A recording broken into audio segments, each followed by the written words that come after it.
And good morning, and welcome to a very special edition of Truth to Power. I'm your host, Darwin Griffin, and that arm you see is not mine. That arm that you see belongs to none other than the Honorable Alexis Ramsey. And then also, we've got to her right, we've got, I want to say the Honorable too, because you've had so many physicians, Joel. No. I'm just me. Okay. That's Just what I me. say, Joe. But we've got just him. So we've got Joe Rutherford. But Joe Rutherford is known, just like Alexis, throughout Macomb County, Warren, all those cities in Macomb County.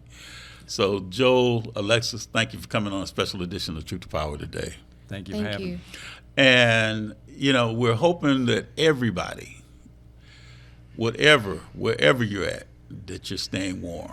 This is some very, very, very cold weather. And we pray that everybody finds shelter, or that if you can't find shelter, there's phone numbers that you can call for warming centers that you can go to. And the other thing, too, is that if you think that you know somebody that may need some assistance, reach out to them. Contact them. See if they're all right. They may tell you, yeah, I'm fine.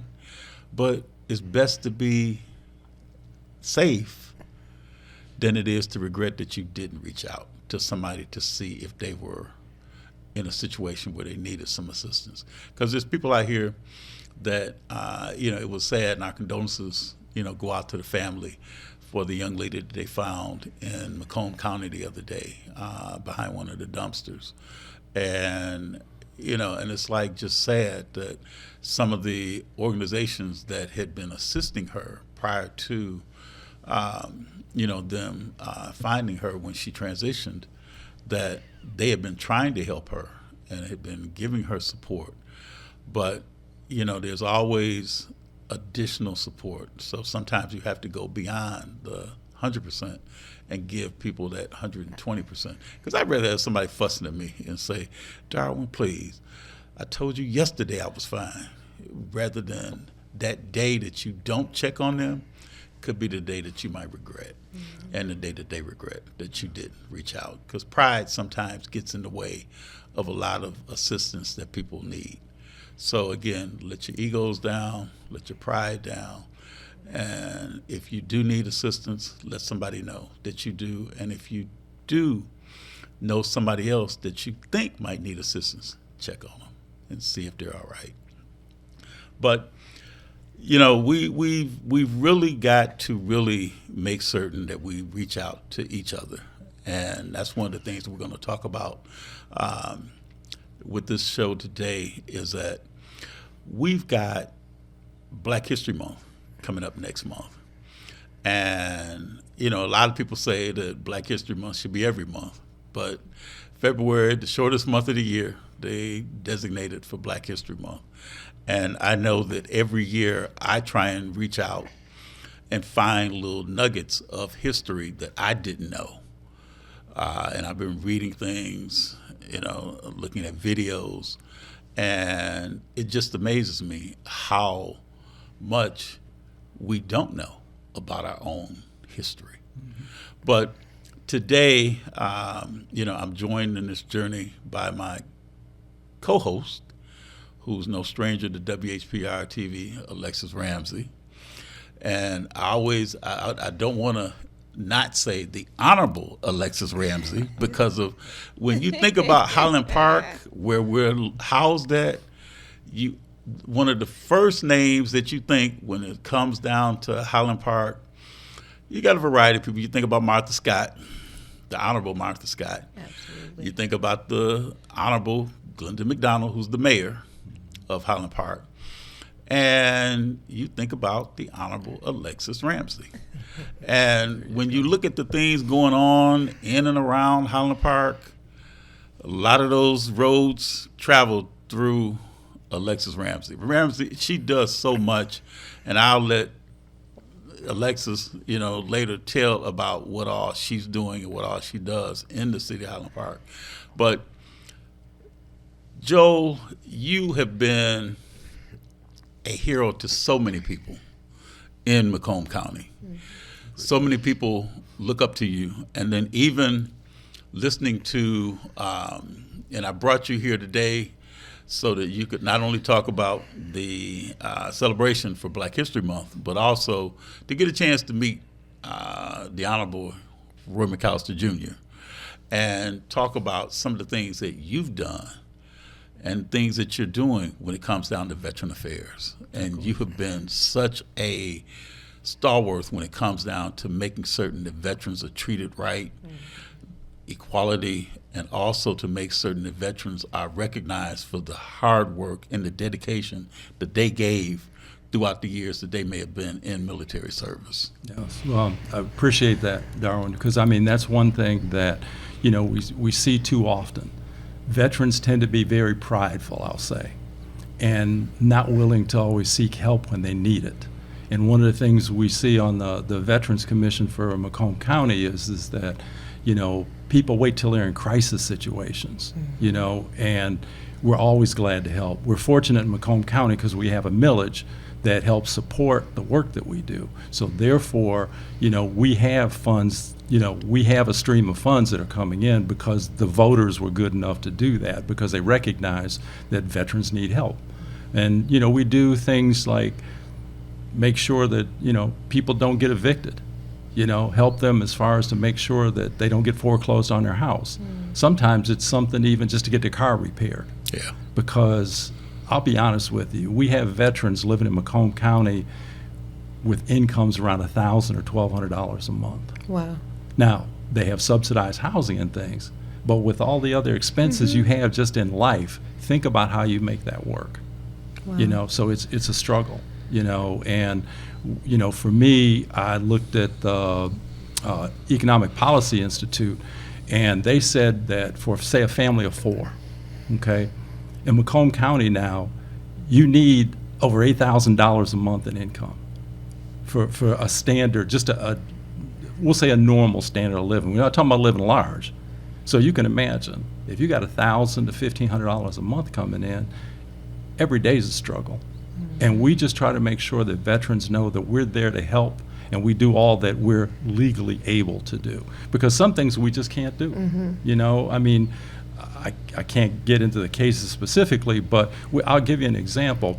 We had a veteran that came in and wanted help with car repair, but we couldn't do it because we can't repair someone's car if they don't have car insurance. Yeah. It becomes a liability, all the rest of it. And we basically had to say no, and it's not because we don't want to help, but the fact of it was that if you can't afford to own a car, and we all know car insurance isn't cheap, upkeep, other things, it was just not going to work. And that's when it's sad, when you see someone just, trying to do things and trying to find a way, and we know that public transportation in Macomb County is something that, oh my goodness, I mean, you talk a couple hours if you got to go, to where you got to get from, say, one end of the county to the other, so. Yeah, and it's so sad, Joel, especially this time of the year, trying to stand yes. out there and wait for a bus or wait for Exactly. public transportation to come and get you. Exactly. That makes it really horrendous, because it's sad, especially when you see a woman with children Yes. out there and these type of, temperatures, Right. that your heart reaches out to them and you want to, just to pick them up and, instead, but you see them freezing in those little shelters where people are at waiting for those buses. Right. It's not providing any kind of warmth or heat or even safety. Correct. To be in those. And it's not like the good old days where you could just stop and offer somebody a ride. Exactly. Absolutely. And that's the sad part, because again, to me, that falls into that sense of community. I'm an old guy, so maybe it's just that's the way I look at it, but I always remember before it was a sense of community that people really said, hey, we got to look out for each other. And now there's too much me and not enough we. So, I agree. yeah. Absolutely. And Joe, and I'll say this for let Alexis, ask you about your event coming up, is that, when you said old, I looked at you today when you came into the station and I said, Joe must have found the fountain of youth because he looks younger today. I said something must be going on. It's the cold weather. Okay. 'Cause I that's why you may have saw me looking at you when you came into the station today, and I'm like, Joe looks younger for some reason. I mean, you look like you've lost weight. Look like a lot of, the Yes. 2026 is going to be a great year for you. I sure hope so. Yeah, I had to because, I've got type 2 diabetes and stuff. Okay. And, I've seen what other people have gone through, and I'm like, no, I got to do something. Sometimes, you got to take responsibility and just say, okay, I got to do something to improve my own life in whichever way I can. Absolutely. So, sometimes you just got to say no to that dessert, even though you want it. But you just got to say no sometimes. Yeah, you got to push back on some of those things like that. Sometimes. Absolutely. Well, so listen, we're going to get into Sure. this wonderful celebration, the City of Warren Black History Month celebration for 2026. Yes. So if you don't mind, tell us what's the date of the City of Warren celebration? That's Saturday, February 28th. Okay. And it'll go from noon until 3. Okay. It's something that we've really pushed the city to do because even people that haven't lived in Warren Yes. know the history of Warren. Absolutely, Okay. yes. And Warren was, definitely considered a sundown town. Some people say it still is. Okay. What do you But, mean when you say sundown? What do you mean when you say that? Basically, it was a city that black folks We weren't welcome. were not welcome. So it was like you could come in to work, but then before the sun set, You better be want to back be home. gone. Absolutely. Wow. Yeah. So we're glad to see that you're changing things around and you We guys trying. work with the city, We're in order trying. to bring celebrations like this to the community. Where is it going to be held? I've got to read this because I won't get it right. Okay. I know it's a Warren Community Center. Yes. That's at 5460 Arden Avenue in Warren, 48092. That's west of Mound Road. Okay. And the community center is east of Ryan. Okay. It's easy. It's kind of back a little bit, but now everybody's got smartphones. They can usually figure out Mm-hmm. Absolutely. where it is. Yeah, And the good thing about it is that we're having it, and it's an annual thing. And Okay. this is what we've really, I'll say, pushed the city to say, look, black folks make up 20% of Warren's Absolutely. population now. So it's like, we want not only representation, we also want to be part of city's celebrations. Absolutely, absolutely. Well, what else do we have going on here? What is the central theme for this 2026 upcoming celebration? A century of black history, Okay. of culture and achievement. Okay. The thing about it is, and it's unfortunately in these times, so much when it comes to black history, they're trying, some people want to erase it. Yeah. We're not going to let them do that. They're trying to do a very good job at that right Yes. now. Yes. But like I tell people, black history is American history. That's right. So if you eliminate that, you're eliminating a big part of American history as Absolutely. well. Well, there would be no America if it Exactly. wasn't for Black history. Exactly. So, yes. I'm glad you guys are really bringing this to light in the city of Warren. And also, is there a cost to this particular event? It's absolutely free to the community. Okay.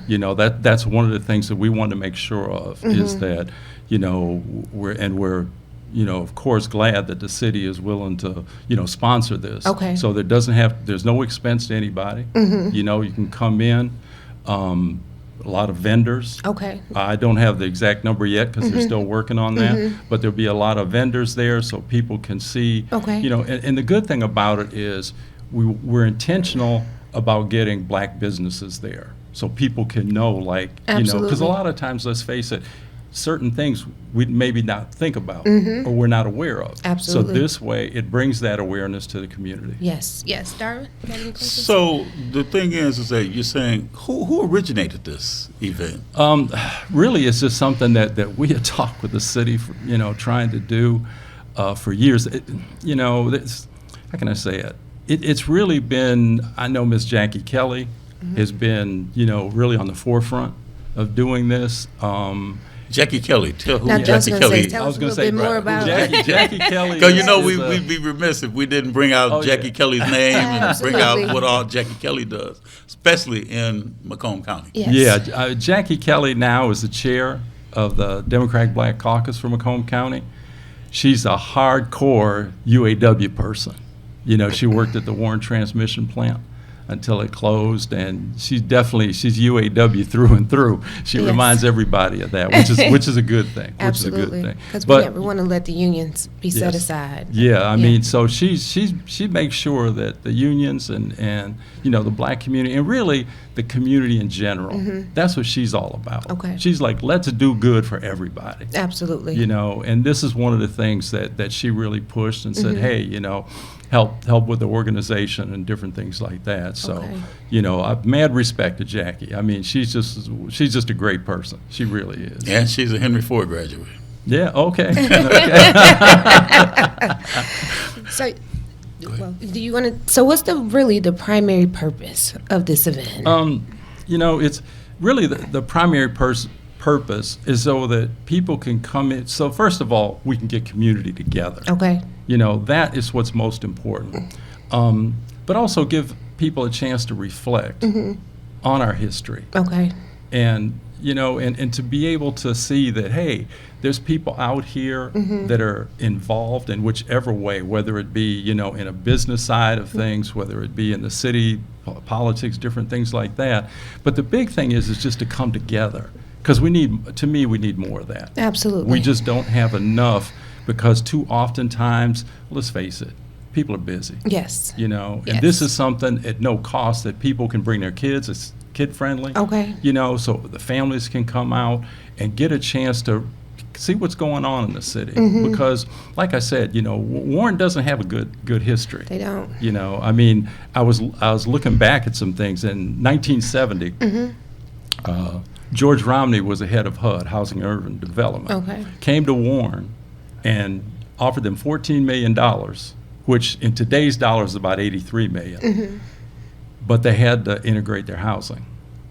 Oh, wow. They had a vote in November of 1970. The majority of Warren residents voted against it. Wow. They turned down funding to improve their housing To make because sure we keep basically to stay segregated. us out. Wow. So yeah, we made progress. And that's not too long ago. No, right? I was, that's no, really I was a right sophomore around in the high corner. school then. I'm like, Absolutely. I was like, huh? And I had to read that again. But it's just, that's why that stigma has been there and it still is. Yes. But we're trying to show people, look, we're not where we need to be in Warren.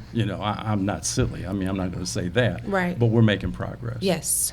We especially saw it with the election of Melody McGee as the Yes. first black city council person. Absolutely. A couple of years ago. And she's doing some phenomenal work Oh, out she there. is. Oh, my She goodness. is doing great work. Yes. I mean, yes. and Melody is handling things not just for her district, but all over the city. Absolutely. So I give her props because, I mean, I always say busy. she's one of the hardest working council people that they have out in the city of Warren sure. because, I watch her via social media a lot of times, had a few phone calls with her, but the Yeah. work that she's doing, I mean, when she got elected, literally the next day, she hit the ground running. Yes. And she's been running ever since. So Yes, indeed. you guys got a great council person. in For Ms. sure. McGee. We're Absolutely. fortunate to have her. Absolutely. And then also, too, you've got I know there was a whole lot of issues in the past back when Coleman Young was the mayor, of Detroit. And there was a lot of people that were really saying, hey, hit 8 Mile, because that's usually the people think about the dividing line Right. between Macomb and Wayne County. And it's like, if you didn't like Detroit, hit 8 Mile. And that's one of Coleman Young's famous phrases, and to send people back to Warren or back in Macomb County.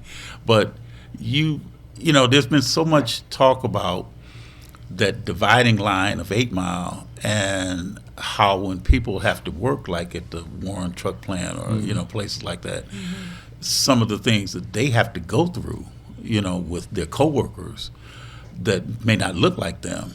And then they're told basically just find a job in Detroit instead of coming out here to Macomb County. Right. But, now there's a lot of people that were concerned about going into like Warren because of the racism that people were concerned about, especially with the law enforcement, in Warren. And the same thing, just like what people had back in the city of Dearborn. There were some cities, Livonia, other cities. Sure. You don't want to you don't want to go into those cities looking like us. Right. Right. And now you've got a is it your law enforcement person? You got a our black police commissioner. Police yeah, commissioner. yeah, Commissioner Hawkins. Talk a little bit about him Yes, too. please. He came here from Warren. He was commissioner in Buffalo. Okay. But he started initially in Southfield, so he's got, he definitely has all of the requirements met. He was a person that was selected for the job, but again, it takes time to make Yes. changes, because the fact of it is, people have seen what's going on with Warren Police Department, and it's not the whole police department. But the thing is you start wondering about the culture and the Yes. attitude in the police department if you have such terrible things happen. So that's going to take some time to change, and it will change. Unfortunately, not as fast as we'd like it to. Absolutely. But, the thing that's happened too now, and this is a study that was done, I don't know if it was U of M or something a few years ago. They said the interesting thing that you mentioned, Darwin, about 8 Mile is this. There's as many people in stress and in crisis just north of 8 Mile as there is south of 8 Mile. So, it used to be that, like, that dividing line all of a sudden was like, once you got north of that, like, oh, it's going to be so much better. In a lot of ways, it isn't. And that's one of the things that we really want to work on. And it has been worked on. And I think that, if we could get, well, I'll say it this way, if we could get the mayor and the city council to work together better, there's a lot more things that I think that can be accomplished. And I think that happens in all cities, right? Because True. you have those two separate branches of government, and sometimes True. it just seems like they can't get on the same page in order to move the city Yes, forward. true. But the great things that's also happening, let me ask you this. When it came to the redistricting piece, right? Because now Warren and Detroit are kind of put together. How do you feel about that? Do you think that it's helped Warren? Do you think it's hurt Warren? Do you think that it's allowed the state reps or representatives to leverage more for the community? I believe so. Yes. And I believe it, how can I say it? I know people weren't happy about it at times because, and I understand, people tend to want a representative that's strictly for them. Yes. And I totally understand that. But one thing that it did give us, and because I saw when he came in, he used to be my state rep until he got, another, as far as, redistricting, was Donovan McKinney. Yes. He was one of the hardest working elected officials I've ever seen. And he really worked for everybody. He did. He was somebody, he and his team, they go out of their way. Yes. I asked him sometimes, like, Donovan, when you sleep, Absolutely. you go all the time here. Yes. And, it's something that, what was good about that was people in Warren got a chance to see that because maybe their representative lived in Detroit, Yes. didn't mean that they weren't going to get representation. And that's what was most important. Absolutely. And also, he's the first black state rep Yes. that people in Warren ever had. Yes. And And that's critical right there. But we got to take a quick break. So when we come back from break, then we'll dig a little bit deeper, especially into, like, with Warren and how things have changed sure. in the city of Warren, especially, and Warren is like the hub of Macomb County when people talk about Macomb County. But we'll be right back. I've got my co-host, Alexis Ramsey, Joe Rutherford. I'm Darwin Griffin, and we'll be right back. Stay tuned.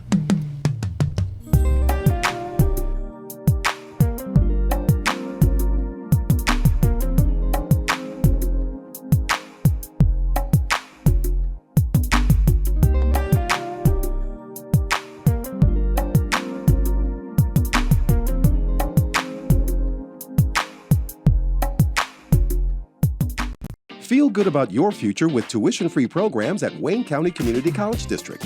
Whether you want to be in healthcare, computer science, the culinary arts, digital media, or robotics and automation for the next generation of vehicles, WCCCD has you covered. A full range of programs to achieve your goals, fit your schedule, and give you all the support you need to be successful. All of it tuition-free. Now there's something to feel good about. Register today at wcccd.edu. Every Monday through Friday from 12 noon to 3 p.m., it's the Tavis Smiley Show. on WHPR TV and radio 15.2. Also seen on Roku, Fire Stick, Apple TV, iPhone, and Android. That's the Tavis Smiley Show on WHPR TV and radio. Download the WHPR TV app for iOS, Android, and Roku. The Tavis Smiley Show, distributed by R.J. Watkins Studios.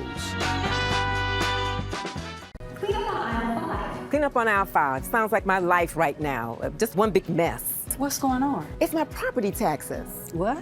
I am behind and I am so worried that I'm going to lose my house. I can pay some of it, but I can't pay it all at once. Sorry to interrupt. I'm Eric Sabree, the Wayne County Treasurer. The last thing I want is for anyone to lose their property to tax foreclosure. We have assistance programs to help. For more information, go to treasurer.waynecounty.com. We're here to help. Justice for Mario Willis. Truth. Facts. Evidence. Matter. Log into justiceformariowillis.com. Read for yourself.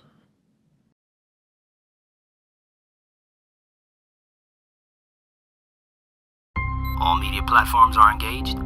Copy. Get ready to launch your show or product. Periscope ready. We're 5x5 ready to launch. Copy that. Trend worldwide across all major platforms. Ignition. 3, 2, 1. The world is waiting. Watkins Broadcasting. More than just TV. Block time is available. Get yours. Call 313-868-6612. That's 313-868-6612. Executive producer R.J. Watkins. Program director Henry Tyler. 107.5 FM.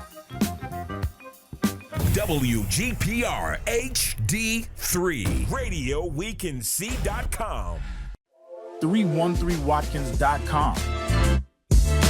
Streaming on Roku.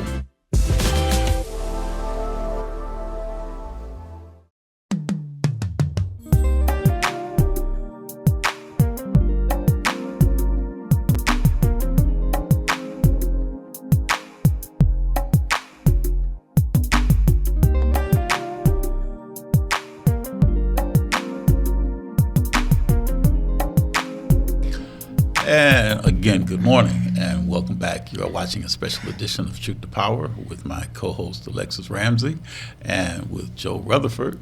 But we were talking a little bit about the, the issues that are facing Warren, in Macomb County. And what I was saying before we took the break was that, Warren being the hub of a lot of what's going on in Macomb County. But the question I want to ask you too is that, how do you think that Warren has grown, or what would you like to see this year, 2026, to see whatever growth that you'd like to see in Macomb County, and especially in the city of Warren? Well, I think one of the big things in Warren is affordable housing. I mean, that's an issue everywhere. But there's so many people that are renting, and I think we've got a lot of unscrupulous landlords that take advantage. Yes. And I think for the rents that I see at times people are paying, they could probably afford to own something instead of just renting. But I think there's going to be movement in that direction this year to try to get people, that are able to. Again, you don't want to put someone in something they can't afford. That's the worst. You don't want to get them in there and then get foreclosed on.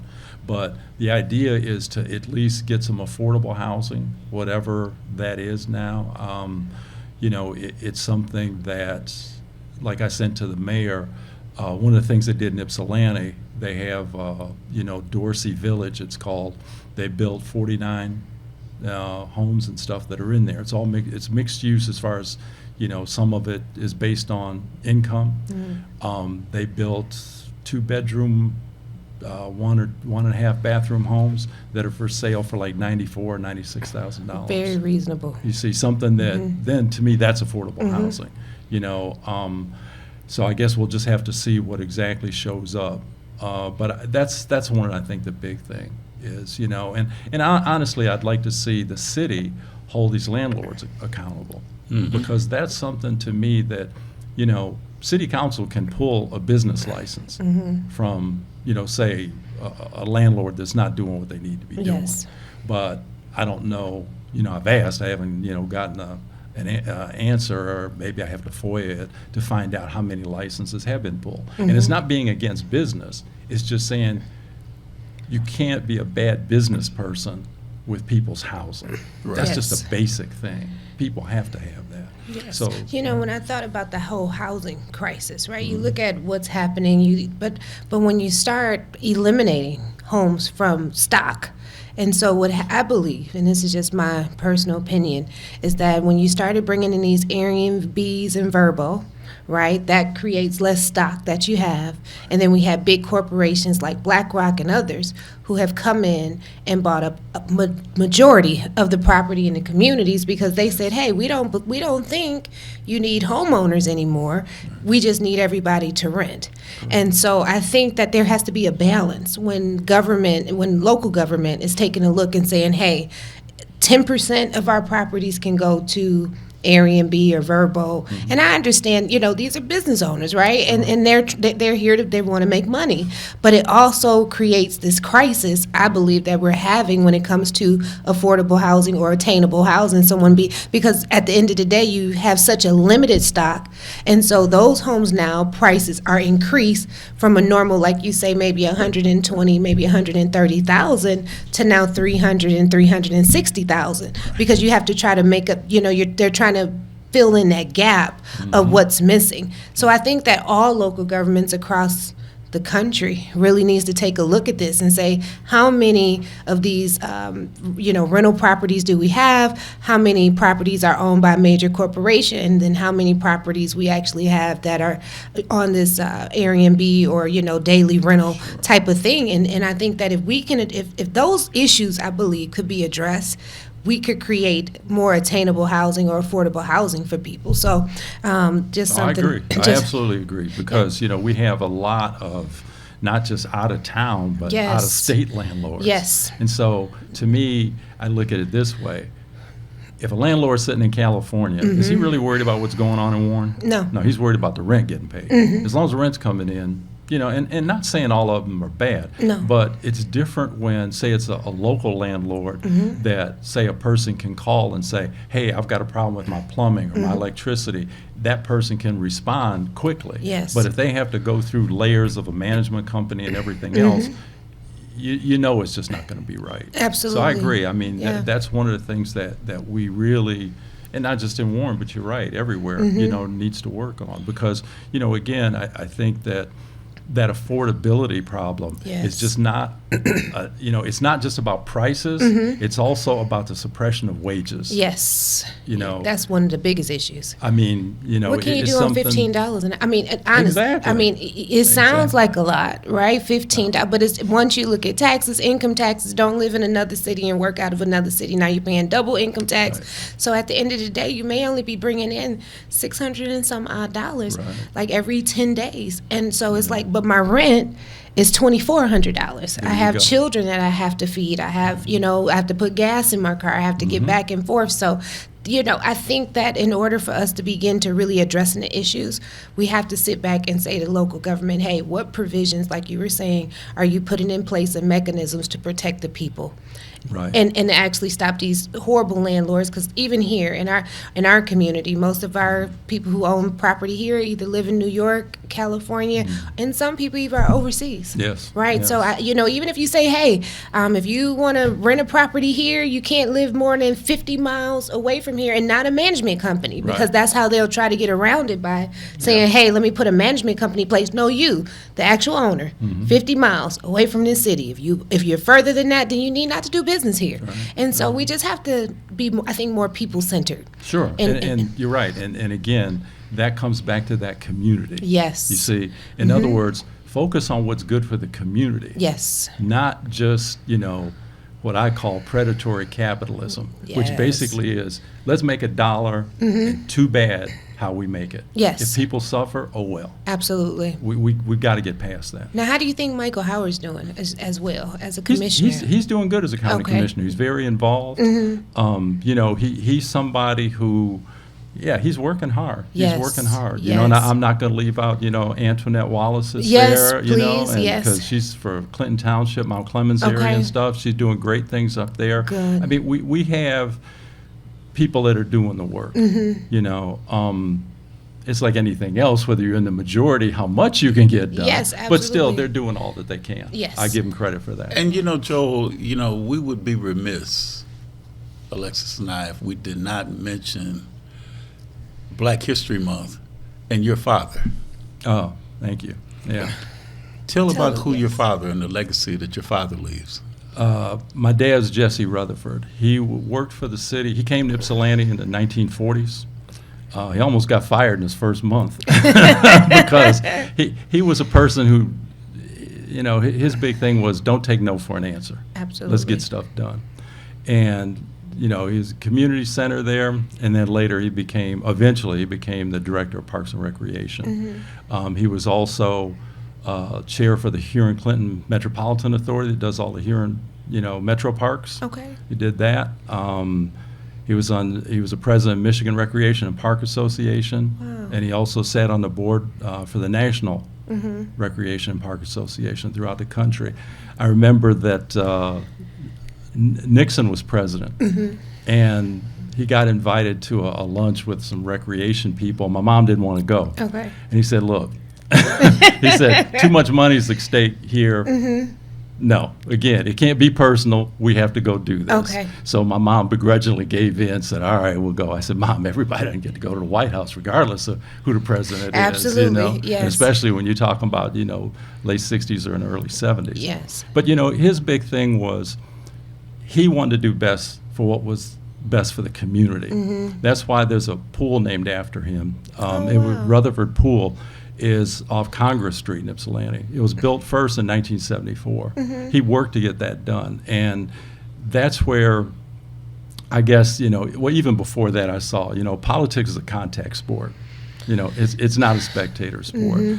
But of course, each city council member wanted it in their district to be able to say, oh, look, we've got this pool here. Well, he looked at it as where's the best to put it. Okay. So he put it in they call it Normal Park or Riverside Park, not Okay. Riverside Park, but Recreation Park as I remember. And the pool's been there. And what happened was, you know, since I was in the military and stationed overseas for like 10 years, I'd come back and see the pool and think like everything must be fine. Well, when I moved back to Michigan in 2002, a person called me and said, are you related to Jesse Rutherford? And I'm like, yes, my dad. Why? They had started a 501c3 Okay. that actually operates the pool. Okay. The city still has to own it, but we take care of everything. Okay. Staffing, we pay their salaries. Oh, wow. We pay for everything. 10 years ago, the pool wasn't going to pass inspection. Oh, So we raised $1 million to get the pool rebuilt.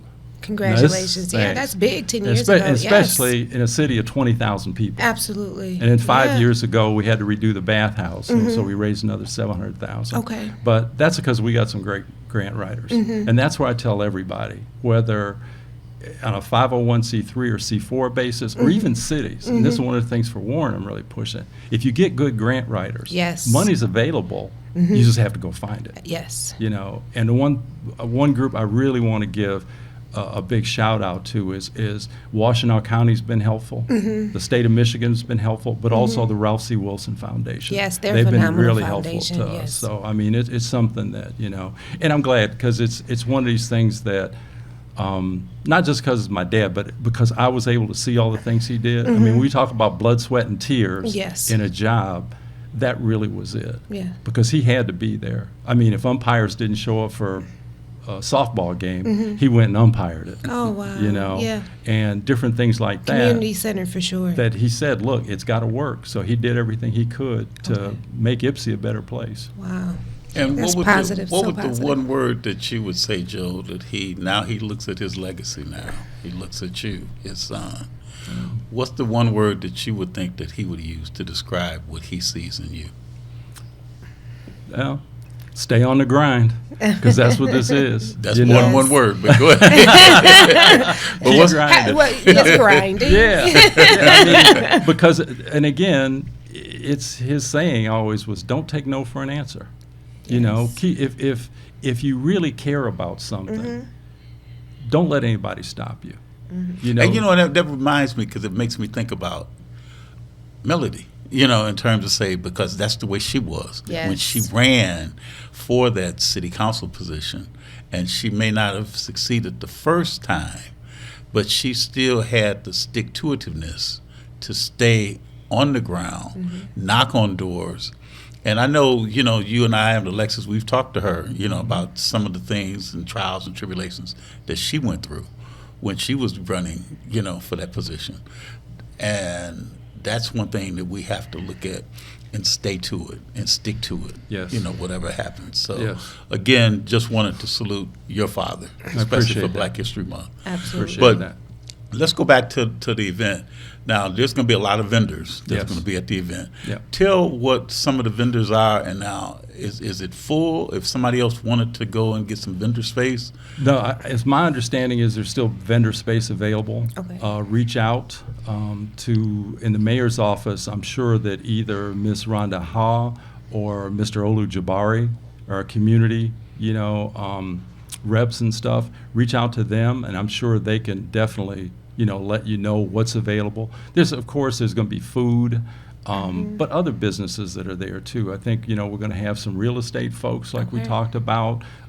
It's going to be a plethora and a diverse group that's going to be there. So I think that if people come, it's going to be a little bit different, because it's not just going to be like, you know, restaurants there to serve some food. It's also going to be there for information. Okay. You know, because I want to make sure, and I know Jackie certainly wants to make sure, that we have a broad spectrum of people and representatives there, that those vendors, again, are there to assist the community if they can. So. Yeah, because I know I had a wonderful. lady, Denise Harris, who has, next month is Heart Month. And they're trying to make certain that everybody's conscientious about their heart and taking good care of their heart. But I know she was talking to Jackie about being a vendor, you know, so she's going to be one of the vendors there. Good. But now, are there activities there for young people as well? Yeah, because I think with the vendors and the other things, you know, there's going to be discussions and things like that. So I don't, you know, when we did this before last year before, nobody was bored. Yes. You know, they said there was a lot of good information. You got to, and again, you got to have some food there. I mean, come on. Now, what about any entertainment or anything? You got anybody right coming now, out? I'm not sure, because Jackie's been working that exactly if there's going to be some entertainment there. There may be, but again, you know, it's from noon to 3. Yes. So the problem, you know, you get into is you want to make sure people have time to meet with the vendors and talk with the folks, and also the other things. And one of the things that, you know, we'll do is we'll talk about what Black history means, you know, because it's different for everybody. Yeah. You know, so we want different people's perspective, you know, and hear from them as far as how they view Black history and what it means. Yes. Now, is there anywhere anyone can come and get more updates or find more information? Yeah, they can, the City of Warren Facebook page. Okay. I was telling Darwin to make sure that the city has to update their city website because it wasn't on there. Okay. And I'm like, no, that's not going to work. We got to do something. So I reached out to the mayor, and they're supposed to be taking care of that today. Okay, perfect. But yeah, I'd say the city, right now it's on the city Facebook page. Okay, and then So- later on, maybe next week, they can go to the website for Correct. more additional information. Correct. Now, you sit on the board of directors for the Michigan Democratic Party for the Black Caucus. I mean, for the Macomb County Black Caucus. Yeah, I'm a previous chair, so I still sit on the board for it. Okay. And you know, and I'll probably, if I see her again, I'll probably be fussed at if I don't mention Ms. Springer. Oh, yes. Helen Springer. Mention Helen Springer and talk Yes. about Helen Springer, because I know, is Helen involved in this? No, I don't think so on this, because this is really Warren-centric as far as Okay. who's involved with it. Oh, Helen is a force in nature. I know. Yes. You know, and Helen, the thing about Helen is that, you know, she's been in politics for a long time, from, you know, the local level, county level, state level, and national level, and she has so much experience, you know, and, you know, I love Helen But Helen can be so stubborn sometimes. It's just a matter of like, and not in a bad way, you know, but it's just that she's speaking from her experience, her truths. And I try to tell other people, it's like, you have to understand. Yes. That's where she's coming from because that's what she's learned, that's what she's experienced, and also that's her knowledge in politics. Absolutely. So don't think that because she said something that she's just saying something to be saying it. She's saying it because she knows. Yes. And So I I always tell people, give her the respect. Yeah, and I always say that we have to learn to meet people in the middle and where people are, right? A lot of times we expect a response that we would give. Right. Right? So that's where a lot of miscommunication can come from. Right. So I say, hey, meet people where they are, listen to, because you don't know their life experience. Exactly. And your life experience usually formulates how you view things different than maybe the way I view things. So, Agreed. yeah, so Agreed. I know that she has a lot of knowledge. You're right. She can sometimes be a force to be reckoned with, but her heart Yes. is pure, Yes. and her heart is, for the people. And you want people around you like that's gonna fight for your rights and stand up, right? Like your dad would say, don't take no for an answer, right? And And that's one of the things that like I try to get people to understand is this. Like Darwin, you mentioned Melody McGee. She didn't win the first time, but that didn't mean she stopped serving Right. the community. And that's why I say that's, to me, the difference between a public servant and a politician. Yes. Because a politician, a lot of times, if they don't win, you don't see them again until the next election. Yes. A public servant, though, will be there doing whatever they can for the community, regardless if they win or not. Absolutely. They don't do it just for position and title. There you go. And you're so right, Joel, because as she was saying to me, and I'm sure she said this to Alexis as well, there were doors that were slammed in her face Yes. when she went to knock on doors, and especially right there just north of 8 Mile. And, and that was something that people don't really realize. There's a change coming, and we got to guard the change that's coming. And people need to realize there's a way to get along with everyone. But people just need to really double down on, because racism is something that's taught, not something that you're born with. Exactly. Because I've seen children of all different ethnicities. They're not looking at anybody different outside of just they hug each other, they play with each other. Yes. And it's not like they're saying black, white, Hispanic, or whatever the case may be. They just play with each other. Children don't see color. They right? don't. And we all know racism is something that's taught. Exactly. Right. And Exactly. so you're correct. Those Facebook videos, sometimes I'll start crying because you see the babies and they're just coming together, and then you realize that they only are taught to hate. Hate is taught, love is taught. So we have to learn to love on one another, I think, a little bit more. And even though this is, it's representing Black History Month, it's still something that could be educational for everybody. Yes. To come out to this event. So my head goes off to you, to Olu, to Jackie, to everybody else that's connected, with this event. Because we want everybody to come out. See, that's the whole thing. We want all the community to be there, because like I said, Black history is American history. Yes. So remember that. And the thing about it is, I say sometimes it's just fear, a fear of something different, and too often times that's where, that those biases, Yes. or bigotry or racism comes in because it's different than what they're used to. Okay, but guess what? Change is constant. Yes. And just like the city of Warren, from what was happening, say, in that vote in 1970 to now, look, it's changed. It's taken a while, Yes. but it's changed. And people need to understand that. Now there's going to be some that won't. And my thing is, you can see what they do. They keep moving farther north. Yes. Well, you know what? If they end up in the UP, oh well, good for them. Absolutely. Because, the thing is, things are changing here. I mean, I walk my dog through our subdivision, and at times, I remember before I'd have to go because there were flags in the window. I'm like, I don't even know what country that is. But you go look up. But my thing is, they're good neighbors. Yes. So I don't care where they're from. I'm just more out of curiosity. Yes. But the fact of it is I don't care if you're wearing a burqa. I don't care if you're doing this, doing that. I don't care who you pray to, who you believe in, or whatever. Yes.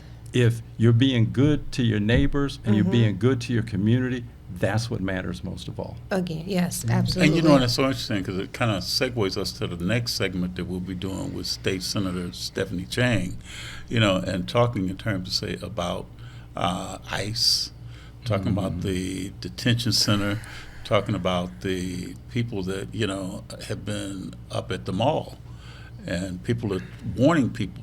ICE is up there at different malls throughout, in areas.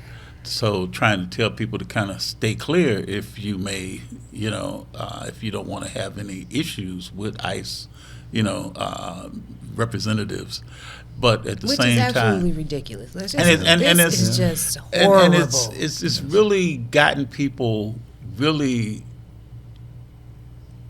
I want to say, where they're looking at each other and they're afraid for their families. And I mean, when I saw the person, I think he was up in his, the senior man that was taken out in his underwear. Yes. And led outside, and then find out that they were ready to apprehend him, and he wasn't an illegal person here. Most of the people they're snatching up are not illegal. And that's the right? and that's like the thing that we have to these talk are about. American citizens born here, maybe of a different nationality, but they are American citizens. And, to find out that now, we have ICE flights that are leaving from Willow Run Airport. We had over 90 flights in this last year that has left from Willow Run Airport. And so, when you start talking about removing people because of culture or the color of their skin, and I think that we all need to, it's not just an immigration issue. No. It is a black and brown issue. Black, brown, whatever. If you're not right now, just kind of the culture that we're looking at, if you're not white, you could be taken by ICE. Exactly. Let's just call, you have officers right now in Minnesota who are being targeted just because of the color of their skin. The black officer that may be off duty has been pulled over by ICE. The same white officer is in a vehicle behind him. Nothing happens to them. Mm-hmm. So what's happening is they are basing this only on what the color of your skin is. And that's the most dangerous thing we're facing. I believe one of the most dangerous things we're facing right now here in our country and in our neighborhoods, you have a large population. We've got a large Bangladeshi population, Absolutely. Muslim population, and Yes. others. And the thing about it is that, like you said, Alexis, ICE is targeting black and brown people. Yes. That's really what this comes down Yes. to. American And- or non-American. Right, it doesn't matter. Yes. And the thing is as what was shown in Minneapolis, this isn't just a matter of being detained. This is a matter of life and death. Yes. Because obviously you got those there that'll shoot first and ask questions later. Look at what happened with Renee Good. We found out yesterday with our autopsy that just came back. This woman was alive for 8 minutes. Yeah. And they refused to allow her any type of help. You had a sworn doctor on the side of the road begging to say, let me help her. Let me just go and see if she's okay. And they said no. You had ambulances who were right down the street, and they said no. So at this point, you hear about the vehicle, you understand how law enforcement looks at things, right? And could this vehicle have been used possibly as a something to either hurt the officer or whatever? But where I'm going with this is the fact that I think we're past that point now, right? Whether she was in when does it become murder? Right. And when do we actually say that this woman was murdered? And to me, when you let somebody sit in their vehicle after you shot them for 8 minutes, and they 8 minutes of life that they had, I can't even imagine. It almost makes me tear up because I can't imagine what those last 8 minutes of her life felt like. Right? And if we as human beings would put ourselves in other people's shoes and say, you know what, that could have been me. Yeah. Right? That could have been my mother, that could have been my sister, that could have been my cousin. I think we would look at things differently. Absolutely. And we have to get that human touch back. Absolutely. Joe Rutherford, thank you for coming on. Thanks for Truth to having Power. me. Just give real quick the date, the time of this event again. Yeah, it's February 28th. That's a Saturday from noon until 3 at the Warren Community Center. And really, we want everybody to come out because, hey, this is a celebration. And like you say, with everything going on, we need some things to celebrate. Yes, Absolutely. we do. Absolutely. Okay, we'll be right back. So stay tuned. We're going to have State Senator Stephanie Chang to come on the show with us for the last hour of the show. Stay tuned.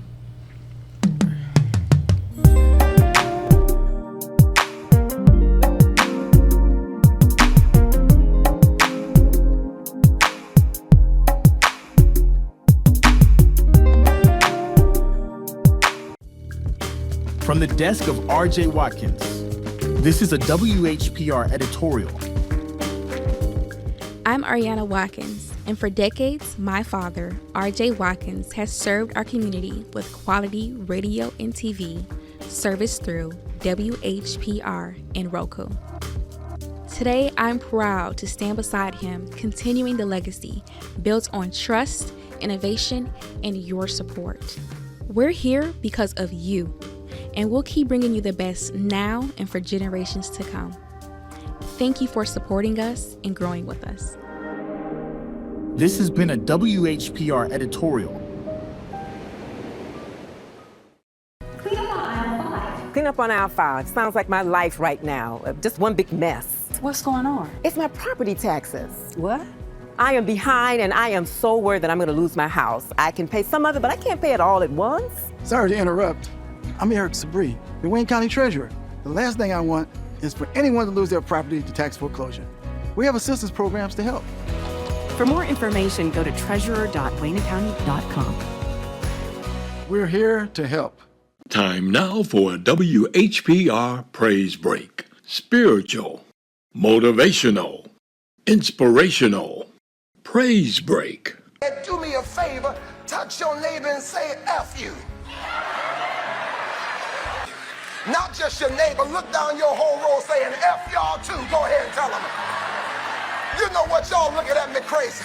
Would you do me a favor? Take your phone out, text all your exes and say I'm at church. F you. Forgive you for lying on me and talking about me. Pastor, my mama don't like you. Well, F your mama. My family don't like you. F your family too. You know what? Jump on your feet, snap your fingers, say F everybody in here. God, I wish I had 5 people that would jump on your feet and high five 6 people, say F you, go ahead, tell them.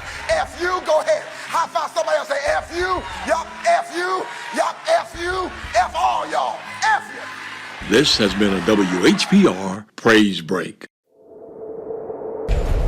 Justice for Mario Willis. Truth. Facts. Evidence. Mattered. Log into justiceformariowillis.com. Read for yourself.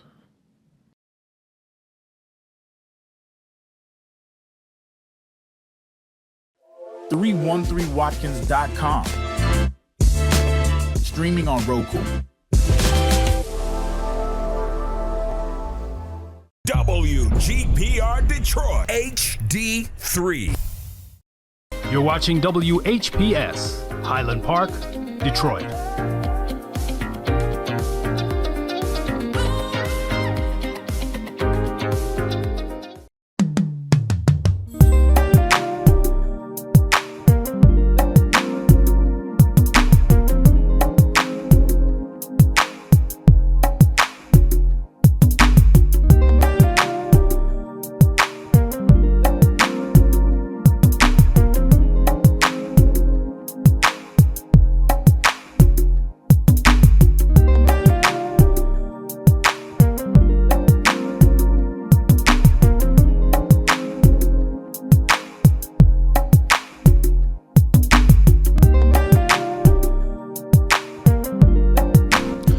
And good morning again. And we are joined this morning by 2 of my favorite people. One is the Honorable Roy McAllister Jr., and people need not an introduction to who Roy McAllister Jr. is, because he is one of the hardest working people in the city of Detroit. And we are also joined by, I know, the Honorable State Senator Stephanie Chang has been in the trenches. She's at coffee hours. She is no stranger to the population that she represents.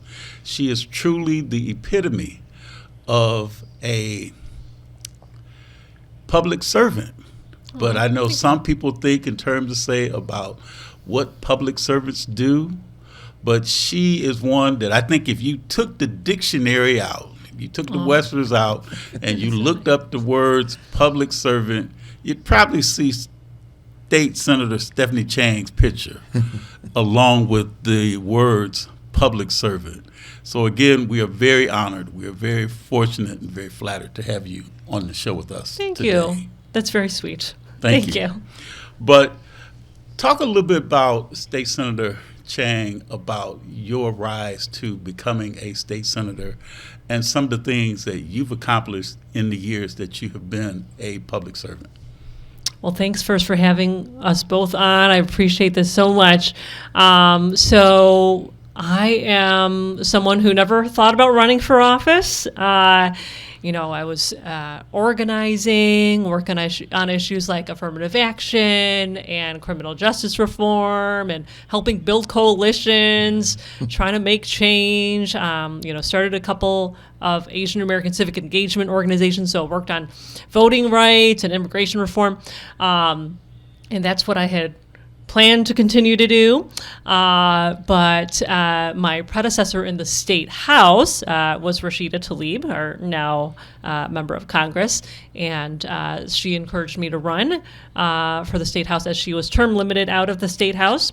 And it took a long time to get to yes, but I'm really glad that I did. It took a good 6 months that year to be able to actually decide to, yes, this is a great way to be able to make an impact and keep organizing on issues that the community really is impacted by. And so that was 2014 that I first ran, and here we are, many years later. 12 years later. Yeah, 12 years later. Oh my goodness. And did time go by so fast, or did it? So much has changed in the world in these past 12 years. I have learned a lot. I also, I think about the fact that, when I entered the state legislature, I was pregnant with my first daughter. She is 10 now, going to turn 11. And give her a name.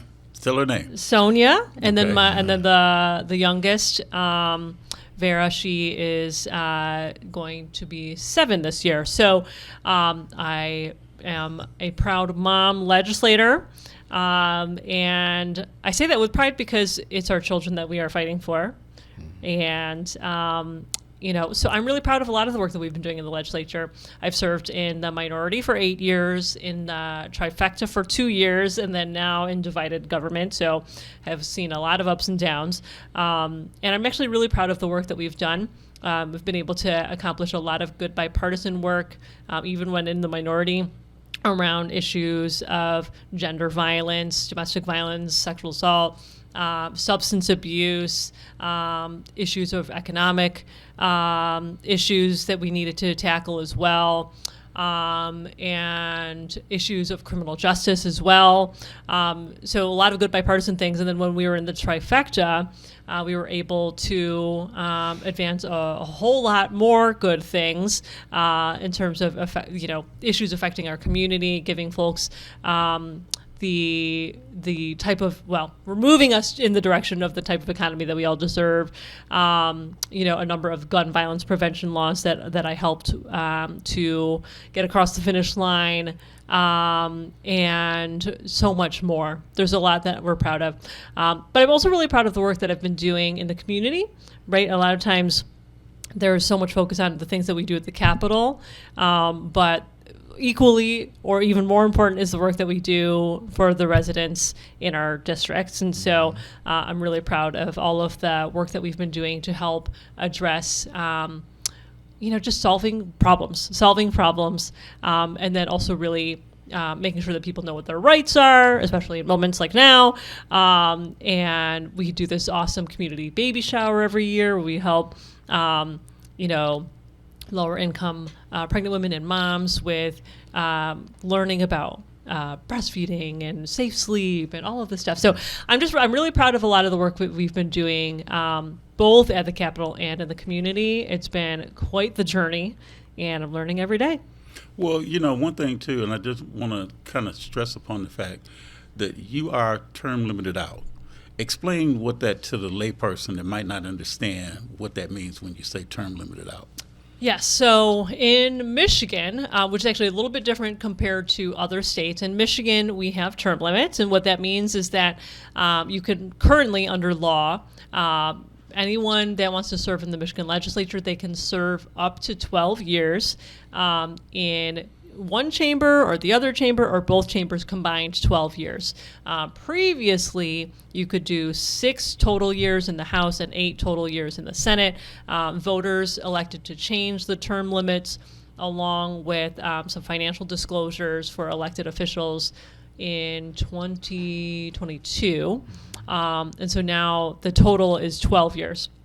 And term limits, I think there's pros and cons about term limits.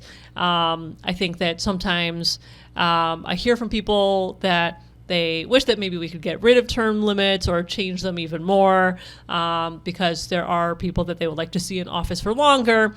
On the flip side, of course, is that sometimes if term limits help to make sure that that you will see change, right? And so that you don't end up with folks in office for like decades and decades. So there's pros and cons. I think the 12 years combined is probably an improvement over what we previously had, because in the past you had people serving 6 years in the state house and then they were gone, and then they in their 6th year was probably when they were the best that they had gotten, and then all of a sudden they're gone. So I think the 12 years combined will help, especially in the House, to be able to ensure that folks who have built up that experience and expertise to be able to stay a little bit longer. So now the thing is that if a person then becomes a state representative, they could stay in that for 6 terms, 6 2-year terms. That's right. Instead of having only being able to be in there for 3 terms. That's right. Of 2 years before. Yes. And the other question I want to ask you, and I'm going to let Roy, tackle in on, especially what we're talking about when it comes down to with the detention centers and ICE.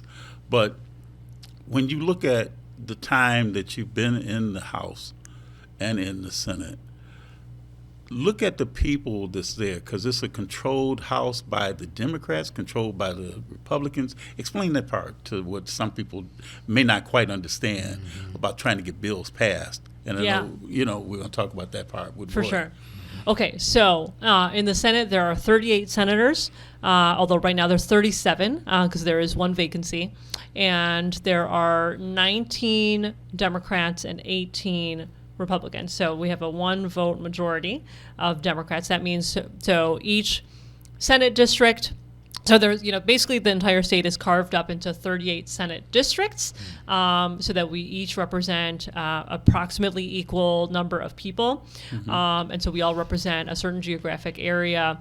And then when we, depending on who the voters elect, that is what determines who is in that seat.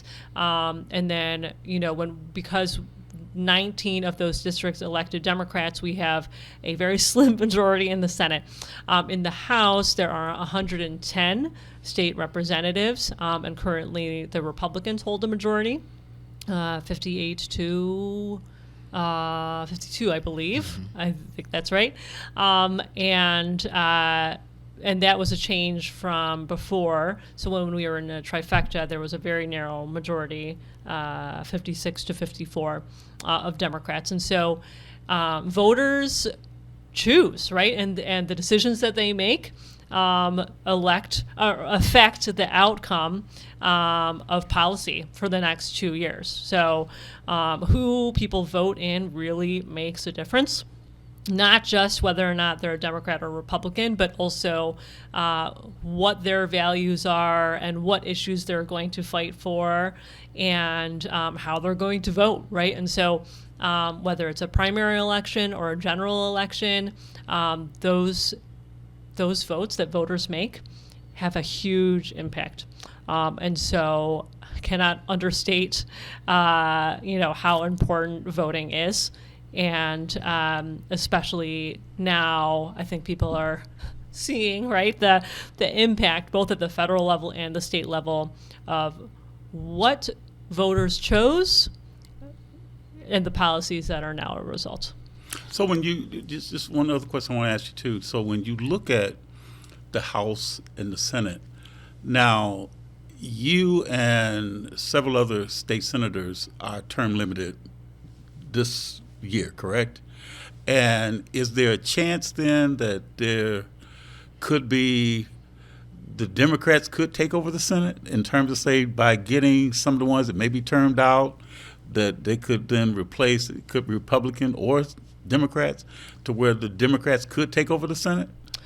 So both the Senate and the House are all up for election in 2026, and we are hopeful that we will continue and expand on the majority in the Senate. And then in the House, I know that they feel very good about the chances of flipping the House back to Democratic control. Mm-hmm. I think what we're seeing across the country really is that people are seeing how extreme most of the Republican elected officials across this country, how extreme their policies are and the negative impact that that's having on communities every day. When you talk about SNAP benefits or out of control ICE agents ripping apart families and putting neighborhoods in danger, or making healthcare less affordable, right? I think we're seeing more and more people realizing, even Republicans, right, who voted for this, realizing that maybe this isn't exactly what they thought was going to happen. Right. And so that's why we're seeing in elections that have taken place since 2024 that Democrats are winning more and more. And so I think that 2026 will hopefully be a very strong year for us. But I will always caution, right, is that we cannot just ride an anti-Trump wave. We have to also be really clear about what we stand for, and be ambitious with our policy agenda. And that if we do, retake a Democratic majority at the federal level, at the state level, in the House, if we are able to regain a trifecta at the state level, that we not forget about the things that people sent us there to do. I'm not saying that we did, but I'm saying that there is more that we need to do to build off of the work that we did when we did have the trifecta. There's some unfinished business. Oh, absolutely. So I'm really hopeful that, I won't be there, but I'm hopeful that next year, if that trifecta is regained, that, those that are elected will remember that voters clearly want change in a positive direction and not be afraid to tackle tough issues. Well, you made a great mark in Lansing. Yes. Thank you. In the time that you've been there. I appreciate that. And, hopefully whoever then assumes the seat, when you leave, will do and take care of the things that you've done and protect them, as well as to go and be able to further the things that you may have been trying to accomplish, and that person will be able to go and take those into the finish line, when they get in. I have, one of the things that I'm really excited about is that there are a lot of great people running for office this year, everywhere. And it's really exciting because there are people who are running that have never run before, people who have a lot of ideas, people who have seen what's happening in their communities, and they're saying, we want to change things. And there's also folks who are, running, who have served in office before, that are now running for the state Senate, and I'm really excited to support a number of them. And I think that we are in this moment right now where, we have to be really clear on what our values are and fight hard for our communities and not leave anyone behind. I think sometimes, especially communities of color, we feel like sometimes the issues that affect us don't always get tackled in the same way or prioritized in the same way. And I have seen that happen, right? And but it's also part of our job to make sure that we're electing folks who are going to tackle those tough issues, and also educating folks about how important those issues are, whether it's criminal justice reforms or immigration-related issues, or paid family leave. Some of these things that didn't quite get done in our trifecta. I feel very optimistic that there is more awareness about these topics, so that hopefully we can get them done next time. Okay, because I could keep on asking Yeah, questions. no. Go ahead, You do. Roy. I mean, you're hitting my questions right on time, because at one time, Senator, I think they were trying to do away with term limits and keep that on. But, one of the things that I looked at is early in the administration, the federal administration, Trump was looking at, okay, now we're going to target our state representatives. And I think with the issues that he's having with ICE and, like you said, affordable housing and, food services and things of that nature, people are looking at that and saying our values are not there with him. And therefore, what we need to do, and it's so refreshing that Rashida Tlaib looked at you, Congresswoman Rashida Tlaib looked at you and said, this is the type of person that we need to have in that position.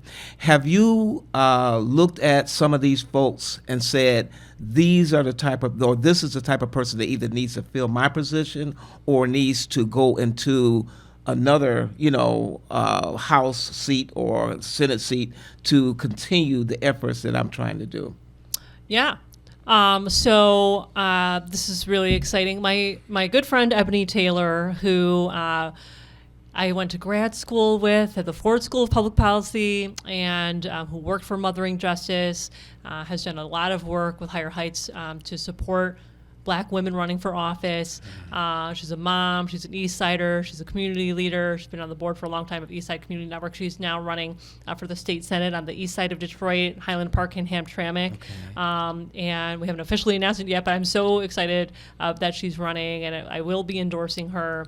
And I think that she's going to bring that energy that we need and that rootedness in community. I know that she's going to really tackle a lot of hard issues, which is what we need right now in this moment.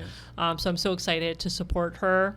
And then in another seat that is actually a lot of the district that I used to represent before redistricting, Abraham Ayash, who's a former state representative, I think is going to do a really tremendous job. He is not officially kicked off, but I think folks can pick it up from his social media, what he's running for. And I have been in the trenches with him, fighting so many fights on water affordability, air quality, environmental justice, immigration, driver's licenses, and just there's probably even more that I can't remember right now. And I know that he is just a tenacious fighter. And that's the spirit that we need right now. And that is so important because, you and I never had a chance to work together while I was in the office, but it was just the objective of what we were doing. It was about coming to that center and, making sure that, as you stated, Darwin, people are taken care of, and it's about the rights and considerations of people. And, a lot, not all, but a lot of Republicans have seemed to veer away from what is the rights of people. And that, I heard on your earlier show how they talked about how, it doesn't matter whether you're Republican or whether you're Democrat or even independent. People elect you to take care of them, not to take care of, the billionaires or certain interest groups or, things that does not really help. Just like Joe Rutherford was talking about the housing industry in Macomb County. It's like, how do we make sure that people can live a humanitarian type life? And these are the things that we look at. So I just appreciate you so much. And I appreciate you so much when I called you up and say, hey, can you please come on WHPR and talk about some of the things which we're getting ready to get into. And that's that issue with ICE trying to get a facility in Highland Park. Yes. So I know there's been a lot of rumblings about this. So I'll give a little bit of background and then an update. Okay. And then also zoom out a little bit about why this matters. So in December, the Washington Post published an article listing a number of cities across the country that were being looked at by ICE, Immigration and Customs Enforcement, to place a facility. So they were looking at some cities to have like the giant detention centers, which are staging facilities. Usually they're in the South where they're going to fly folks out of. We've heard about a lot of problems with those. And then there's smaller facilities that they also have, maybe like 500 beds to 1,000, maybe 1,500. And so Highland Park was on the list of what ICE had listed as sites that they were looking into. One of the things that we've uncovered, so I've been in touch with Highland Park Mayor Glenda McDonald, who has been strongly outspoken in opposition to an ICE detention center being placed in Highland Park, and Rep. Myers-Phillips, Tanya Myers-Phillips, who the three of us are very united with the community, I might add. We've heard loud and clear from Highland Park residents that they do not want an ICE detention center in their community. In looking at what is happening, what I think is likely the case is that there is an address that perhaps ICE was looking at. We have all double, triple, quadruple checked that is not going to happen. That the owner of that site has said, no, we are not going to lease this facility to ICE. And in fact, there's someone else that actually has a lease there already. So the thing that now we are concerned about that is outside my district, but you know what, we're all in this together, right? So where district lines don't always matter when it comes to our communities in terms of the impact, is that Romulus, I think, is definitely a site that we need to actually turn our attention to. You think about it, right? Romulus is where the airport is. There's a lot of, industrial spaces there. And so I've been in contact with Senator Darren Camilleri, who I know is in contact with both Congresswoman Dingell and local leaders in Romulus to talk about this. So I won't, get into the things that I know that he's working on. But I think just to zoom out, so I will say that in Highland Park, one of the things that I've been talking with the mayor about and the ACLU and Michigan Immigrant Rights Center is we need to talk about actually putting in an ordinance that, whether it's a zoning ordinance or a special use permit, whatever it is that the city council and mayor can agree on, that would basically either restrict, prohibit, or at least delay or, diminish the possibility of an ICE detention center. So why is this important? I think this is important to talk about, right? It's not just the fact that it's a facility. It's the fact that, any new ICE detention center is then adding space for ICE to further terrorize our communities. To this mass deportation and detention effort is so harmful. I talk to people many times a week about family members that have been picked up. Some folks who came here as children, right? Or people who are legally seeking asylum. There are people who came here as refugees, right, that are being targeted and detained for months, which is not only an inhumane thing to do by ripping people apart from their families. They think about Ernesto Cuevas Enciso, a brother of my friend. He has a 1-year-old baby at home. He came here as a 3-year-old. He had DACA that was created under Obama, and he actually has a work authorization. There is no reason why he should be separated from his family. So any new detention center is further adding to this mass deportation effort, which we have seen poll after poll that shows that Americans are more and more becoming opposed to this policy. And there are so many of them, but we've got to take a quick break. So hold that thought. We're going to put a pin on that. So again, we are joined by State Senator Stephanie Chang, the Honorable Roy McAllister Jr. I'm Darwin Griffin. We'll be right back. Stay tuned.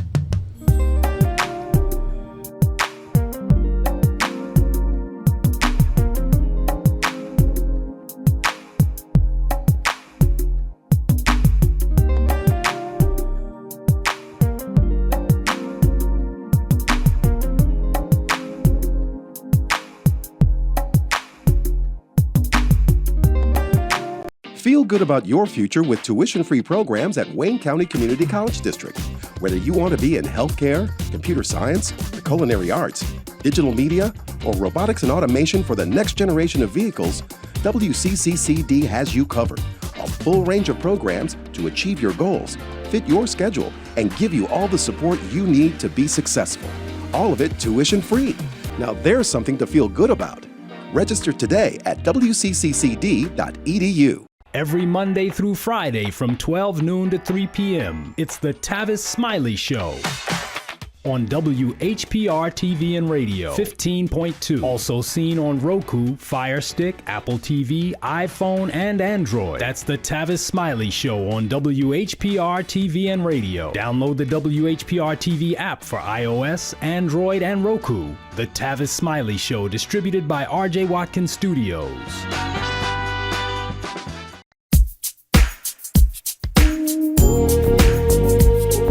To the I Love the Hustle show, Saturday afternoons at 12 p.m., followed by Mr. Smooth's Ballroom and Steppers Express Dance Show on WHPR 15.2 Detroit, Apple TV, Roku, and many streaming platforms. See you Saturday.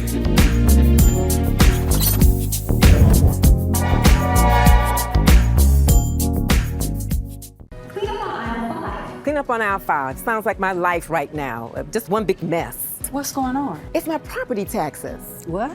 I am behind and I am so worried that I'm going to lose my house. I can pay some of it, but I can't pay it all at once. Sorry to interrupt. I'm Eric Sabri, the Wayne County Treasurer. The last thing I want is for anyone to lose their property to tax foreclosure. We have assistance programs to help. For more information, go to treasurer.waynecounty.com. We're here to help. Justice for Mario Willis. Truth. Facts. Evidence. Mattered. Log into justiceformariowillis.com. Read for yourself.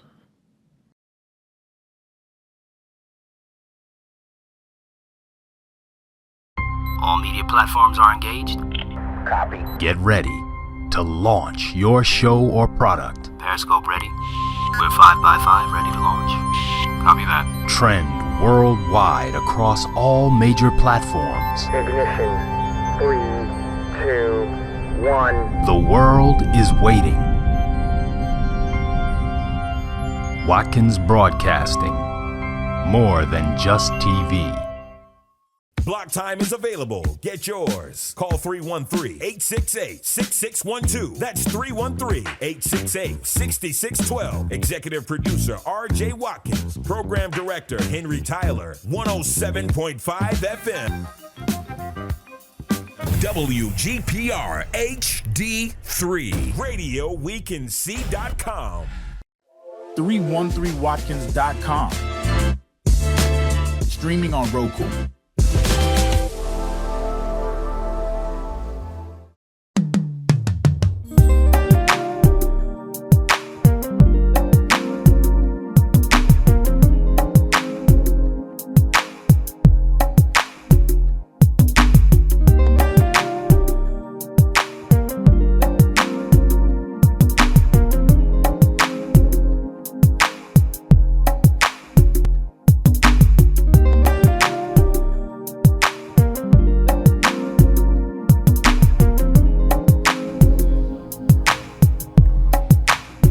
And again, welcome, and you are watching a special edition of Truth to Power, and I'm your host, Darwin Griffin, and along me on this journey is my co-host, and that is the Honorable Roy McAllister Jr. of Detroit, and we are joined today by our very, very special guest, and she is none other than State Senator Stephanie Chang. Roy. Senator Chang, you were talking about how before we went on break, how these families, you have 1-year-old, and I just seen the other day where they utilized a 5-year-old, and they infiltrated that 5-year-old, and then not only apprehended his father, but also went in to try to find out how many other people were there. You have them going to a restaurant and eating now, and then coming back and incarcerating or apprehending several members. And I know when I was, law enforcement, years with that, if I had a suspect, you did your surveillance, yes. But that suspect, if they came in harm's way, you apprehended them. And it's so disrespectful to go there and these people are serving you, and then you go back, and then now you're incarcerating them. One of the things that was a concern about Highland Park, and now that you've mentioned Romulus, is the area that it has. I think Alexis Ramsey on the show say that there has been 90 flights, ICE flights that have gone out. Had they had a site or try to get a site here, you got freeways where you can get 15 minutes away from the airports. So, those are just things that you have brought up that is so people, I think, really need to look at and consider when we're talking about what ICE is doing. Yeah. I think it's important, first of all, want to say that, we're all standing with Minnesotans right now. Yes. Who are, it's what's happening is terrible, but also the work that community members are doing to protect each other is actually really inspiring, right? Mm-hmm. I've been, reading about people like trying to protect child care facilities, which is like insane that they have to do that, and trying to protect their neighbors and spreading the word, and all, like, people are looking out for one another. That's really inspiring. But I also want to remind Michiganders and Detroiters that, it's not to the same scale at all, but people are being picked up every day in Michigan as well. Mm-hmm. I was, yesterday, I was at the headquarters for ABISA, which I'm going to forget what it stands for, but it's African Bureau of Immigration and maybe Social Affairs. I might have made up the last two words there, but it's ABISA, with Dr. Sadie Sar. She's the leader of that incredible group, and they welcomed home a 19-year-old who was released by ICE on bond. So we still have to, keep fighting for his asylum. But while I was there, they were telling me about two other people that literally their family members had just been picked up that day. And then while I was there, I got a text message from a minister in our district that has a congregation member that was also picked up. So this is happening every day in Michigan. Yes. It just might not be something that people are seeing in the news every day about what's happening here, but it is people's spouses, their brothers, their uncles, their children. Yes. This was a 19-year-old that just came home yesterday on bond, which is wonderful, and I'm so glad that we were able to celebrate that. But this is happening in our own neighborhoods, and people are being ripped apart from their families. There are people who are clearly not a danger to anyone, right? And, Trump keeps talking about dangerous immigrants. You talk about the vast majority of the people that are in detention right now. They're like construction workers, small business owners, students, people who are just trying to make a living. Who are trying to be a part of our communities. Many of them, went on incredibly long journeys to get to this country, not because they are a danger, but because they're seeking opportunity and fleeing either persecution or danger in their home countries. And so I think it's so important that we talk about the humanity and the inhumanity of what's happening. Which is very important, too, when you talk about humanity and constitutional rights, because of the simple fact I just heard that the Justice Department and ICE have now allowed ICE agents, they don't necessarily need a warrant now. Right. They could just break into your home, just bust into your home. And, again, it comes back to my law enforcement is that, these are about people's rights. Yep. And going in and saying, you're sitting there drinking coffee, in your living room, and somebody just busts into your home for no reason at all. Part of that there had to be a probable cause, and you had to prove to the judge why this warrant was to be executed. And so now it's more or less we don't need a warrant. There's a lawsuit waiting to happen. I'm hoping someone out there is getting those papers ready, because that memo that got leaked about being able to go in without a warrant, that's clearly unconstitutional. Yes. I hope someone's taking legal action soon. Yes. Darwin, I know you have. Is there anything, Senator Chang, that I know you and I've seen some things that Congresswoman Rashida Tlaib has put out about what to do is if ICE stops you or if you're approached by ICE. Is there anything in particular that you'd like to tell our viewers, what to do if somebody is approached by ICE? So the first thing I'll say is for folks who have either themselves or family members who they think may be vulnerable is to prepare in advance ahead of any interaction. So there's a really great guide that the Michigan Immigrants' Rights Center has on their website that's about preparing your family. And so one of the things that's really important is if you have children, make a plan for what happens with those children if you get picked up. If you have, make sure that someone other than you knows where all of your immigration documents are. We've had to experience that where we could not find the files. And make sure that, there's a plan for your finances, for all of these things. Just have a plan in place. It's a really terrible thing to have to prepare for, but it's even more terrible if you do get detained by ICE and then your family doesn't know what to do. So preparing your family is so important. So I encourage people to check out that guide. And then in terms of an interaction with either ICE or Border Patrol, because Border Patrol does have jurisdiction over the entire state of Michigan because we're a border state, is to ask to see a warrant. I'm hoping that memo will cause some legal backlash and that warrants should still be asked for. And so if someone's at your home or you're stopped in your car or at your workplace, you can ask if there is a warrant. And you should look at the warrant and see if it's signed by a judge, because there are a couple different types of warrants. And if it's not signed by a judge, it is not a warrant that you have to open the door for, which is really important. Yes, sir. And then I think it's also really important to, you have the right to film, and you also have the right to, you can ask for the person's badge number. I think you should be able to document what's happening. And then ask to be able to make that phone call to your family member right away as well. If you have a lawyer, be obviously making sure that you're able to contact your lawyer right away is super important. And know that one of the things that we have had a lot of challenges with is sometimes when someone has been picked up by ICE, family members have a hard time figuring out where they are. And so getting in contact with them or also being prepared if you don't have a lawyer and you think that this is something where you might want to have a lawyer in the event that something happens, just go try to get a lawyer, because we're seeing a lot of people who don't have an attorney, and then they're just steps behind when something happens. And having an attorney is really critical, because there are certain motions that have to be filed and certain things that have to be done in order to get the type of relief that someone needs. So that was a lot, but in short, know your rights.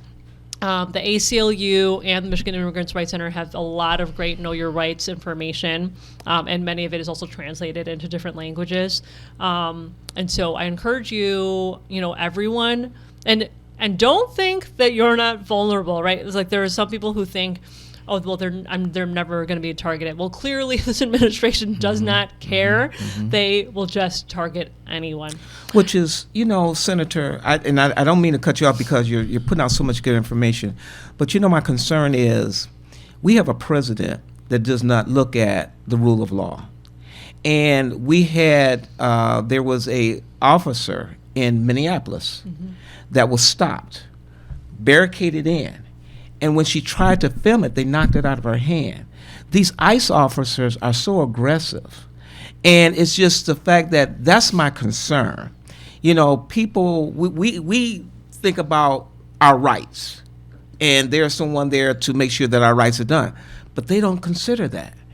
And, we have American citizens that are being stopped because, as was stated, the color of your skin or how you look or whether you have an accent, and these things are just I'm just concerned because really, when we look at Minneapolis, it really is the blueprint or the draft to what they think or how they want it to be. And a concern I have is that, you have ICE and Border Patrol officers there. The president now is talking about bringing 1,500 active duty members there. That's on one side. But then on the other side, you have police officers say, look, we are being violated. And then you have the Governor Walz, is saying, I have the National Guard on call. And so therefore, I'm looking at this thing could well be in a clash because now you have active duty members, ICE and Border Patrol, and you have police officers and National Guard are going to be in contact, engaging with them, physically engaging. And what is that going to do to the community, and what is that going to do? And just like it's stated, it's happening in Minneapolis to be the blueprint, but it's going to come to if they can get away with this, it's going to come. And that's why, I keep saying about the midterm elections, but what is going to happen between now and the midterm elections come in? Yeah. So it's just a concern. It really is a concern. It is definitely a concern. We are in dangerous times. Yes, we are. So much love to Minnesota right now because I cannot even imagine just all of the terror that's happening. And what you said about the National Guard potentially being called in to try to help defend communities. I mean, one of the things that I am kind of worried about with that situation, I'm whatever creative solutions, the governor in Minnesota can come up with, that's great. But I also know that we're obviously in this moment where there is a lot of distrust of anyone who is in uniform, honestly, right? Because ICE agents are not always really clearly identified. And so if we have National Guard members that are also going to be out there, what is that going to, what kind of environment is going to be created by that? Maybe everything will be fine, and maybe things will be set up in a way where community members know that the National Guard is there to protect them from ICE, which is just it's crazy that we're even talking about this, but it's also a concern, right? Because we're in a moment right now where I do think that all of the out of control things that ICE is doing is further eroding trust in law enforcement, period. Yes. And we should be trying to restore trust in law enforcement. And the fact, too, is being a retired military person, let's say that the National Guard and you have active duty, you're all military. And so now, how is the mindset of these active duty members dealing with National Guard members and vice versa? And so that's the other thing that we have to look at. What's going on? You might be an active duty member. I'm a National Guard, but we know each other. So now I got to compete against you, And it's like, you're saying I'm being told by the president, I'm being told by the governor, and it's just crazy. It's just crazy, It's escalating into things that I think we would have never thought were possible again in the United States of America, but here we are. One thing I would love to just mention too, that I probably should have mentioned earlier, is that some of the other things that we're seeing across the country is ICE and Border Patrol wearing face covering masks, which is kidnapping people off the street. That's terrifying. And previously, under multiple administrations, both Democrat and Republican, including Trump 1.0, is that schools, places of worship, hospitals, courthouses used to be protected spaces. You would not do immigration enforcement in those spaces unless there was a judicial warrant. Trump, under this current administration, did rescind that policy. Myself and Senator Mary Kavanaugh and Jeremy Moss have introduced legislation to prohibit the wearing of those face covering masks, protect sensitive spaces, and then also protect people's personal information from being used for immigration enforcement. So I'm really hopeful that in the Michigan Senate, at least, that we can take action on those bills because they're very needed and they're common sense, right? And I think that we hear from law enforcement officers too. You don't want to have your face covered. People have the right to see what's happening and who they're interacting with.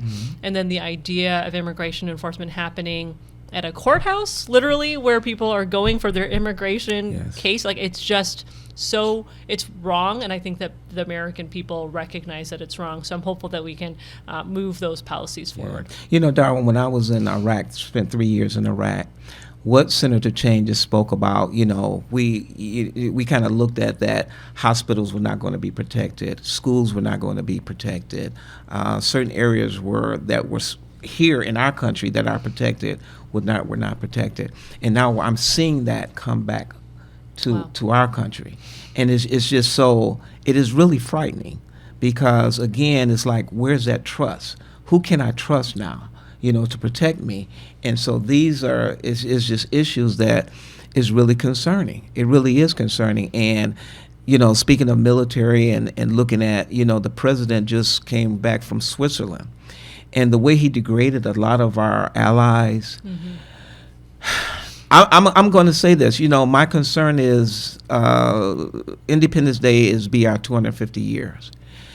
And I'm just concerned that our country is looking and said, okay, it's time for the United States to fall on their 250th anniversary because of what's going on. And because of our country is getting so divided and separated. And the things and the rules that we have grown up and are used to are no longer are being disintegrated. I'm not going to say no longer, because there are judges and there are people like Senator Stephanie Chang and others that are standing up for these things. But the fact of the matter is that it is appearing that they are slowly but surely trying to be diminished or moved out. So that's just a concern. You know, and it's so interesting, Roy, Senator, that here you're talking about the needs of the many outweigh the needs of the few or the one. Yes, sir. And just as you mentioned about with Switzerland, you're talking about a person that's upset because they didn't win a Nobel Peace Prize. Yes, sir. And now you're taking it out on everybody. Yes, sir. Because you did not win that award. Yes, sir. And there's been so many other people that have been not successful in winning that award that accepted not getting it and congratulating the person that did get it, yes, sir. You know, peaceably. Yes, sir. Yes, but then back to when we talk about Martin Luther King Jr., you know, winning that award and how graciously he accepted, you know, that award. And you would think that we would lead by example. Yes, sir. And that's what I think the thing is that we're not doing. But I think the other thing, when we were on the break, Senator, we talked about the detention center here in Michigan, up in Baldwin. And I know that you had mentioned about, now, have you visited that center? I have, yeah. I went up with my friend Miriam to visit her brother Ernesto up at Baldwin. It's about 3.5 hours away from Detroit. And it holds, I believe, up to 1,800 individuals. And it's pretty much near full, is what I last heard, but it might change daily depending on who's in and out. And, you know, this is right here in Michigan. These are our neighbors, our community members who are there, and also people from Illinois. I know that there are a lot of folks from Illinois up there too. And we've seen and heard about issues with medical care. There was a Hmong American individual who I know actually ended up in the ER because he had been given the wrong medication for his blood pressure. Thankfully, you know, he survived that.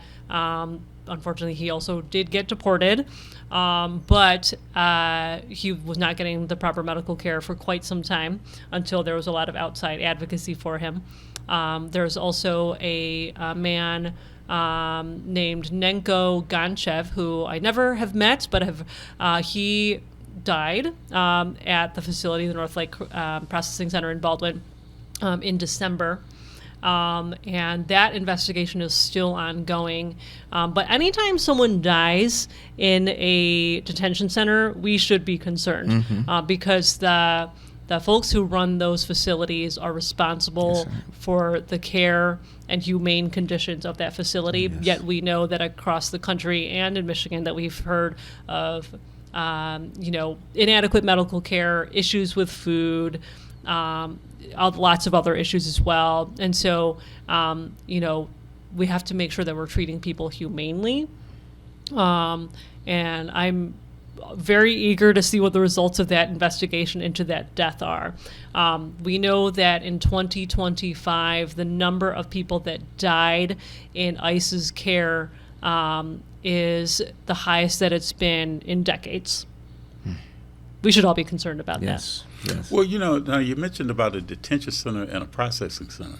What's the difference between the two?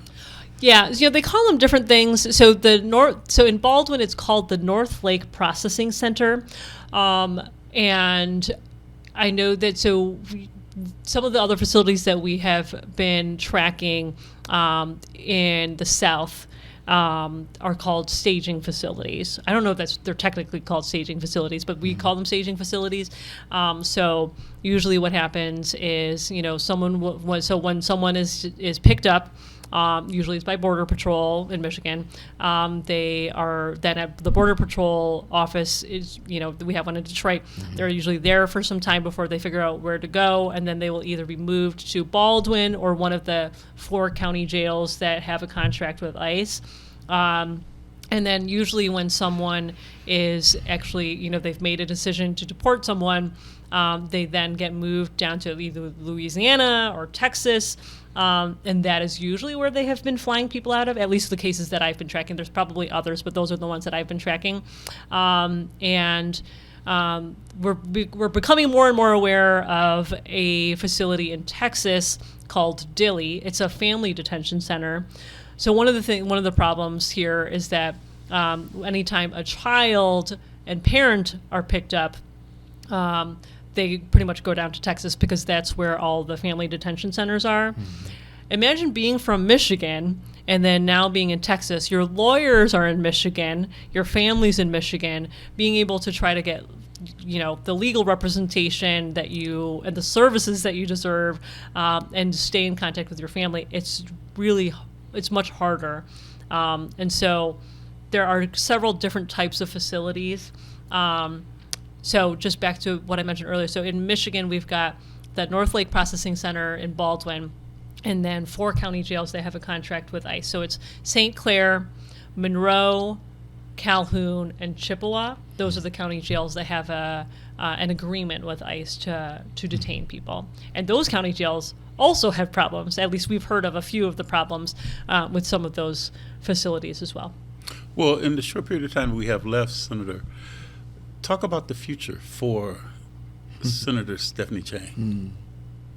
Well, I've got about a year left to be able to do as much good work as I can to try to make an impact for people in Detroit, Highland Park, Hamtramck, and Warren, and Madison Heights, and Hazel Park. So I'm going to do the best that I can. We're working hard on a whole lot of issues. And then after this year, I'm not totally sure. I'm not planning to run for office. I am hoping to continue to make an impact in some other way, whether it be either in the nonprofit sector or in philanthropy, something where I'm able to use my skills and expertise and experience to keep trying to help move things forward. Any predictions, and I'm going to put you on the spot, any predictions in any of the races that are, especially the top races like with governor, attorney general, secretary of state, Congress, Senate, any predictions that you would like to see, or anything that you think are really, because I asked Roy this, a couple of weeks ago, but are there any predictions that you would like to make? Yeah.